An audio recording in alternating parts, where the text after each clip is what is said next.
আমার মা আমাদের একটা মুরগি খাইতে চাইছে, মতো বাপ নাই, আছে ওই একটা মা, একজন আজকে একটা তোমার মাঝে খালি একটা মুরগি চাইছি দেখতে। ভিডিওটি দেখে কারোর মন কাঁদেনি এমন মানুষ বোধহয় খুঁজে পাওয়া মুশকিল। মায়ের অসুস্থতার কারণে বাধ্য হয়ে পরিবারের হাল ধরা এই ছোট্ট মাদ্রাসা পড়ুয়া শিশুটির অঝোর কান্না দেখে স্থির থাকতে পারেননি বহু মানুষ।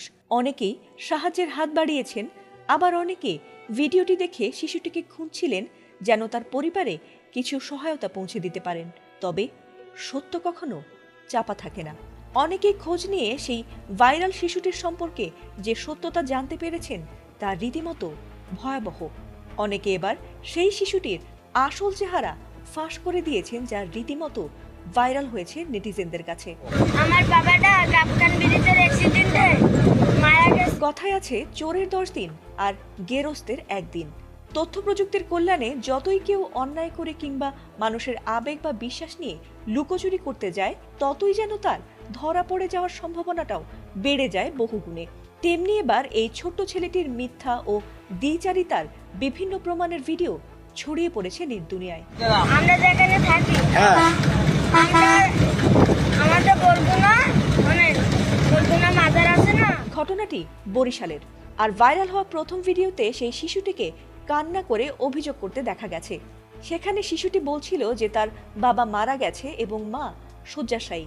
সে স্থানীয় একটি মাদ্রাসায় সকালে পড়ে আর বিকেলে পেটের দায়ে বাজারে আর বাসে ভিক্ষে করে। বাসে বাজারে ভিক্ষে চাইতে গিয়ে তাকে মারধর করা হতো বলেও জানিয়েছে শিশুটি। এমনকি একজনের কাছে অসুস্থ মায়ের জন্য একটি মুরগি কিনে দেওয়ার অনুরোধ করলে সেই ব্যক্তিও তাকে মারধর করে।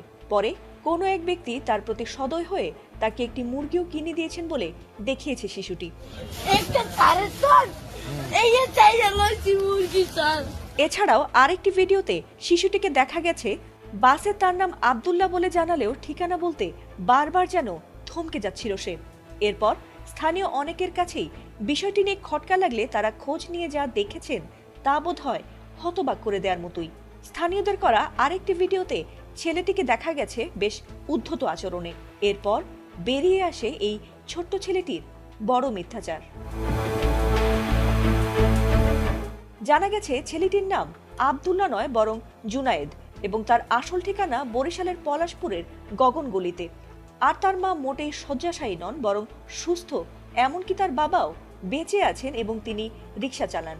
আর ছেলেটি নিয়মিতই মায়ের অসুস্থতার মিথ্যে আবেগকে কাজে লাগিয়ে বরিশালের বিভিন্ন বাজার, মসজিদ ও বাসে কান্না করে অর্থ উপার্জন করে। পথশিশু ফাউন্ডেশনও এক পোস্টে বিষয়টি নিশ্চিত করেছে। আর এমন সত্যতা প্রকাশ হতেই এবার শিশুটির ওপর ক্ষেপেছে বহু মানুষ। তবে অনেকেই শিশুটিকে শাস্তি না দিয়ে সঠিক শিক্ষা দেওয়ার কথাও প্রকাশ করেছেন। বাসের মধ্যে উঠে পা ধরে ভিক্ষা। ফাতিমা সুলতানা, এটিএন বাংলা।